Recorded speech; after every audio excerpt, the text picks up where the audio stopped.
Ronaldo Caiado, Eduardo Leite, que estão ali tricotando, que estou muito curiosa para saber o que eles estão falando. Liga o som. Liga o som, abre o áudio deles. Boa, meu irmão, abre o áudio. É nem jogo de futebol, vamos ver o que o técnico tá falando. Leitura labial. E daqui a pouco tem o governador Ratinho Júnior aqui também. Boa tarde aos senhores, muito obrigada pela participação aqui no Estúdio I. Quem que tá? Muito obrigado. Nós estávamos falando justamente, comentando o que vocês comentam do lado daí, porque já tem a especulação toda da imprensa, como é que vai ser vice, como é que vai ser a coligação, o que vai ser palanque regional. Mas... eu acho que o mais importante aqui no gesto que o Caiado faz, ao se somar ao PSD, é justamente um primeiro recado de que é sobre construirmos um Brasil novo, né? Não é sobre apenas as aspirações individuais que todos nós temos. Quem está na vida pública, né, como o Caiado, que tem uma extensa jornada aqui, tendo atuado no Congresso, governador exitoso lá no Goiás, eu que fui prefeito, sou governador, Ratinho, que tem também teve mandatos parlamentares e hoje é governador eleito e reeleito. Todos nós temos as nossas aspirações individualmente, mas acima de tudo está uma aspiração como brasileiros, da gente poder dar uma contribuição ao país para superar essa polarização, mas, governador, conseguirmos construir um caminho melhor para a vida dos brasileiros. É sobre isso. Se eu perguntar, candidato, quem responde? Nós três, os três. Se eu falar candidato, quem vive? Candidatos a candidatos nesse momento. Candidatos. Pré-candidatos do PSD. Governador Caiado, como é que foi essa escolha? Porque eu comentei aqui no começo do programa que já era esperada a saída do senhor do União Brasil, mas que ninguém sabia de fato essa costura para ir para o PSD. Por que essa decisão? Como é que foi o convite com o Kassab? Quais foram as condições que o senhor colocou? Bem, boa tarde, Sadia, a todos vocês aí. Olha, vocês sabem que essa articulação ela realmente surpreendeu aí a todos, porque ela foi feita muito bem articulada.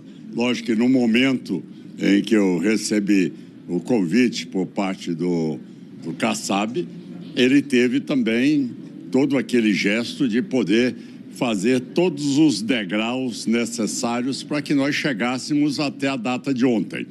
E eu quero aqui fazer um agradecimento pessoal ao Ratinho, que já foi o primeiro a estar, era já ali primitivo do PSD, que acolheu o Eduardo Leite e que também, num gesto dos dois, que me acolheram. Quer dizer, eu sou o calouro ali da turma e que nós viemos naquilo que o Eduardo aqui acaba de colocar. É um gesto de desprendimento de cada um, porque realmente aqui não está o objetivo de que, olha, eu vou ser a qualquer custo, né, uma vaga só, e nós temos aí 3 grandes pretendentes, né? E com isso, nós nos submeteremos a uma escolha. E essa escolha será respeitada por nós, e aquele que for indicado terá o apoio dos demais. É isso aí que hoje tem-se um partido que nós temos a certeza absoluta que nós teremos um candidato a presidente da República. É isso. Mas isso tem a ver com essa decisão do Flávio Bolsonaro de ser candidato e o Tarcísio está fora desse jogo presidencial?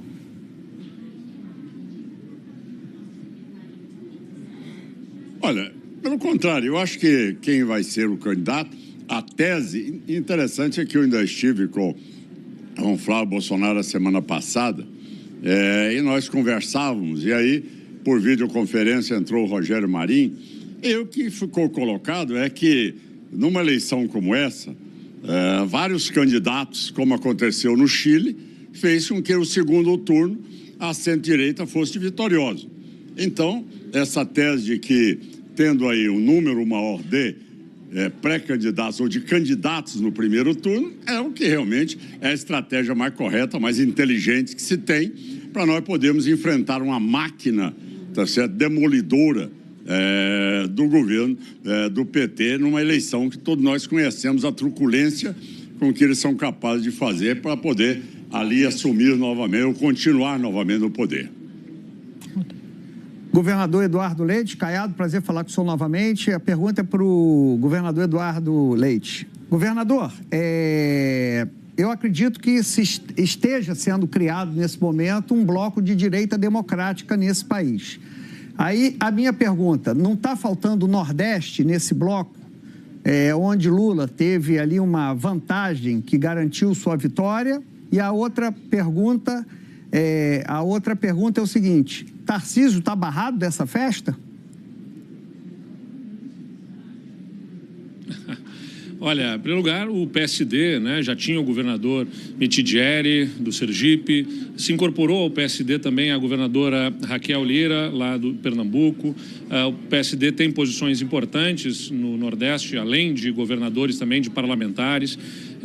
E, naturalmente, o PSD vai também dialogar com outros partidos, com outras forças. O Brasil é um país de dimensões continentais e, naturalmente, uma candidatura que só tem duas posições, né, de presidente e vice-presidente, não é capaz de, pela posição regional de cada um dessas figuras, representar a imensidão do Brasil sozinho. Então, é importante que haja sempre diálogo, interação com todos para ter a capacidade de traduzir os sentimentos dos diversos brasileiros. Nós somos um povo plural, diverso, né, regiões diferentes, culturas diversificadas, raças, crenças religiosas diferentes, e tudo isso precisa estar, de alguma forma, sendo respeitado, valorizado numa candidatura. E isso vai se saber construir ao longo do tempo. Então tem um processo agora, né, naturalmente, a vinda do governador Caiado como um pré-candidato também dentro do PSD, muito bem recebida. Tem um processo interno que tem um grau de complexidade e, ao mesmo tempo, de simplicidade. Não haverá prévias, não há nenhuma disposição do partido de fazer prévias, é pelo diálogo, pela discussão interna, o entendimento daquela candidatura que melhor consiga encontrar espaço junto aos eleitores. O governador Tarcísio tem o nosso profundo respeito, um colega governador nosso com quem trabalhamos muito bem, não apenas como governador, mas também como ministro, que foi no passado, uma trajetória que nós respeitamos muito, mas naturalmente se visualiza aí o prenúncio de que o caminho que ele terá, ele mesmo diz, né, posiciona isso, vai buscar a reeleição como governador em São Paulo, que é um caminho legítimo, né, e até compreensível por parte do governador Tarcísio. Então, o país precisa encontrar novas opções do centro para a direita, é isso que eu acredito. Muito bem-vindo, portanto, essa filiação do governador Caiado. Nós não pensamos igual em todos os assuntos. Aliás, eu sempre digo, a gente não pensa igual nem dentro de casa. Certamente nem o Caiado com a Gracinha, nem eu com o Tales concordamos em tudo dentro de casa sobre todos os assuntos. A gente tem divergências, tem diferenças, mas a gente consegue se reunir em torno de uma pauta comum, né? de um programa, de um plano, de uma visão de futuro para o Brasil, respeitando essas diferenças e construindo a partir dessas diferenças. E todos aqueles que tiverem essa mesma disposição estarão convidados a se somarem nessa grande jornada que nós pretendemos ter de empreitada. Vai ser um pouquinho mais complexo para dentro essa discussão, mas aquela candidatura que emergir vai sair muito mais fortalecida para representar um campo de uma direita reformista, democrática, com pensamento liberal, né, e ao mesmo tempo que respeite, né, as diferenças do nosso país com a sua imensidão de culturas, de crenças, de posicionamentos políticos, de características regionais. O governador Caiado é o Merval aqui do Rio. Governador Eduardo Leite, boa tarde. Eu queria saber do senhor o seguinte: até a última eleição se falava muito em terceira via. Hoje mesmo, antes desse anúncio do senhor e dessa tentativa de união do PSD, se falava em candidatos que seriam terceira via. O senhor, que já se lançou, seria uma delas. O que muda nesse contexto para a terceira via, que nunca se realizou, para agora, nesse momento?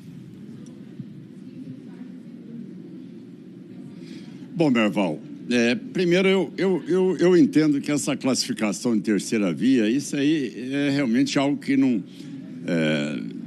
é algo que foi criado, mas sem ter nenhuma capacidade de poder definir, até porque os candidatos que estão postos, todos eles têm chance de poder chegar ao segundo turno.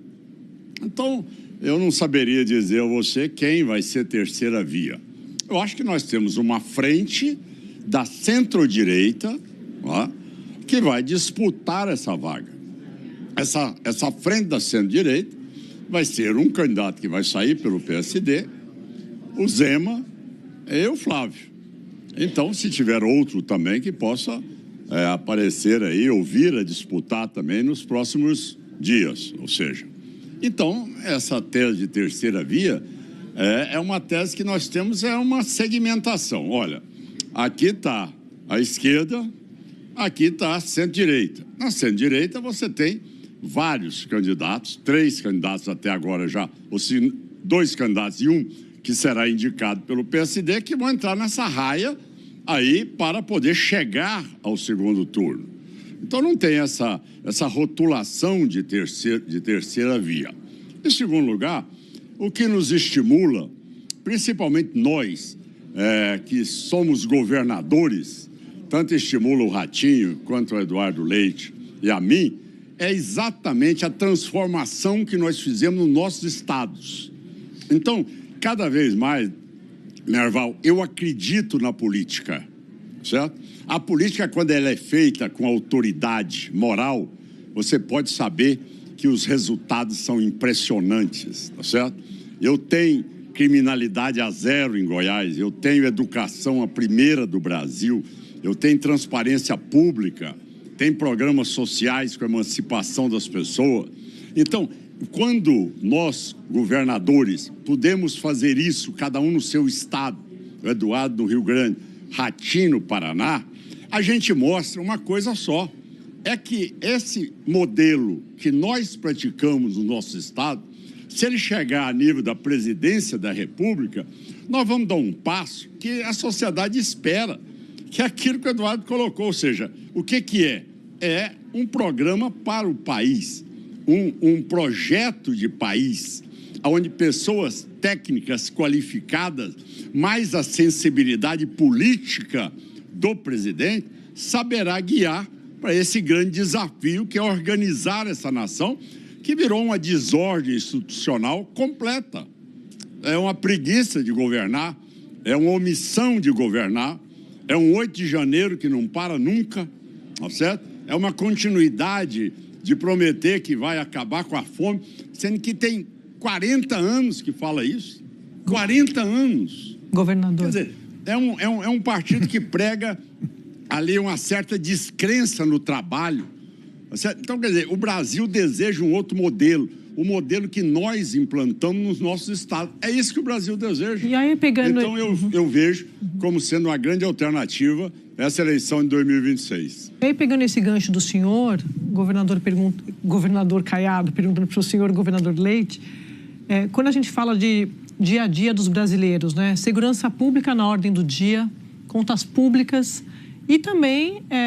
eu queria ouvir dos senhores a posição sobre qual é o projeto que os senhores veem para a América Latina nesses tempos de Trump, com essa intervenção na Venezuela. Qual que é a ideia? O senhor falou, nem dentro de casa a gente concorda, mas qual que é a ideia dos senhores, quando os senhores olham para esses temas como projeto de país? Bom, tem toda uma pauta doméstica que o país precisa tratar, né?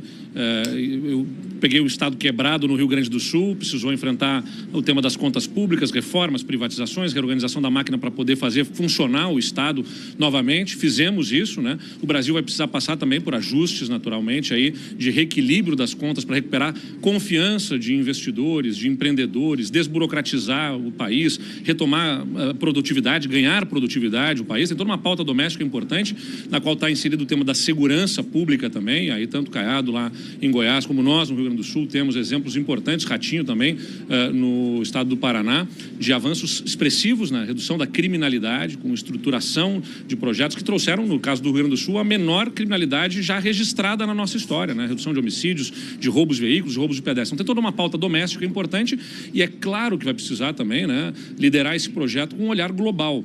E aí eu me alinho particularmente muito ao que eu vi da manifestação do primeiro-ministro canadense, o Carney, que lá no Fórum Econômico Mundial chama atenção de que há uma ruptura daquela ordem estabelecida mundialmente, que ele chamou ainda de uma ficção de multilateralismo, na qual todas acreditavam até que as grandes potências estivessem liderando numa determinada direção. E agora a gente tem uma nova configuração, uma espécie de ruptura, não é apenas uma transição. Nós vamos ter que saber entender desse processo de ruptura, as ações que o Brasil precisará fazer com alianças em potências médias e, ao mesmo tempo, as oportunidades que esse ambiente tensionado traz para o país. Eu, particularmente, entendo que nesse ambiente de tensão a gente está vendo alguns efeitos agora, por exemplo, na Bolsa de Valores, na valorização do dólar, totalmente por fatores externos. E a primeira coisa que eu me pego pensando se nós estivéssemos com a casa bem arrumada aqui, se o país estivesse ajustado nas suas contas, se o país estivesse caminhando numa jornada de melhoria melhoria de produtividade, de parceria com o setor privado, o país estaria voando nesse momento, né? A gente consegue ter alguns ganhos marginais diante do cenário internacional e não conseguimos apropriar melhores ganhos para o país porque não fizemos a lição de casa. Então, fazer a lição de casa, toda a parte para dentro, é tão importante quanto essa relação internacional que o país vai precisar fazer dentro de uma nova ordem global que está se estabelecendo. E, governador Caiado, como negociar, então, com o Trump, na visão do senhor? Eu diria... Governar, negociar como? Não ouvi. Como negociar com o Trump, então, né? Quando fala dessa relação para fora. Olha, até porque eu teria condições, e nós temos condições de negociar, tá certo? De cabeça erguida, dizendo, olha, no estado de Goiás é o único aonde nós temos aqui a exploração já e a produção já de terras raras pesadas. Nós temos em Goiás 4 grandes minas. Lá em Goiás, nós temos hoje uma que já está produzindo terras raras pesadas, com a concentração maior do que a concentração do produto na China. Então, isso dá a nós estrategicamente e no campo da negociação, uma condição extremamente confortável, não é? O Brasil precisa se aproveitar daquilo que são suas riquezas e seu potencial de desenvolvimento também na parte energética, que é fundamental para nós, e negociarmos também no mesmo padrão, no mesmo nível. A capacidade nossa de produção de energia hoje limpa é muito maior do que a dos Estados Unidos, no sentido de termos aqui uma estrutura e desenvolvimento cada vez maior da inteligência artificial, da evolução desses bancos de dados que necessitam de tudo isso, o avanço nosso na inteligência artificial hoje, que é um fato que nós utilizamos fortemente em Goiás, na área da saúde, da segurança, na educação. Então, é negociar de igual para igual. É um país que hoje já bate a produção de carne bovina hoje dos americanos, já bate a soja hoje dos americanos. Então, é um Estado que vai negociar com estatura, de dizer o seguinte, olha, aqui no nosso Brasil, aqui nós não vamos ter facções criminosas mandando em territórios, não, tá certo? Aqui nós teremos um país totalmente controlado e pacificado no seu território. O Estado não se ajoelhará para o crime, o Estado ocupará todo o espaço territorial do país. Então, é com essa situação que nós teremos aí o respeito do Trump e o respeito internacional, né? Esse é o exemplo que nós temos que mostrar para o mundo todo, o que nós podemos fazer, que é o que nós fizemos nos nossos estados. E é isso que o Brasil perde, essa qualidade de poder sentar nos grandes fóruns e poder mostrar o seu potencial todo, com sua capacidade de produção de energia, que é o grande desafio do mundo hoje. Não é alimentação, é energia. A energia que dará condições de você ampliar sua produtividade. É hoje o gargalo de terras raras, pesadas, que nós temos no país. Governador Eduardo Leite, governador Caiado, boa tarde. É o Thomas Trauma. Eu sei que os senhores têm que sair. Eu queria fazer uma última pergunta para o governador Eduardo Leite.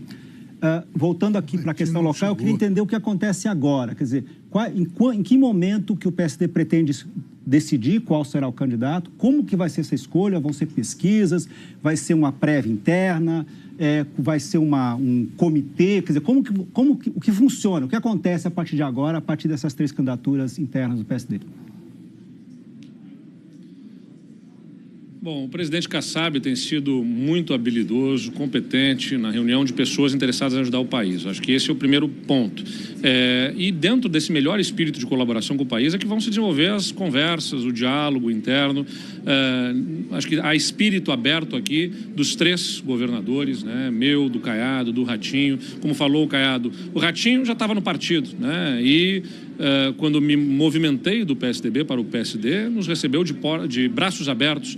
E agora nós dois juntos recebemos de braços abertos o Caiado, porque todos estão com o mesmo espírito, né? Que é de contribuição com o país.